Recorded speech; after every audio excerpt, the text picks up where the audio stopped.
Welcome. If you want to clone apps in your Meizu 16th, for the first you have to go for the settings.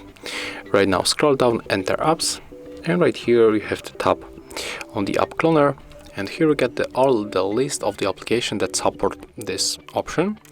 So we can clone the Opera mini browser, so tap on the switcher, and right now just go to your main screen, and as you can see here we got our browser.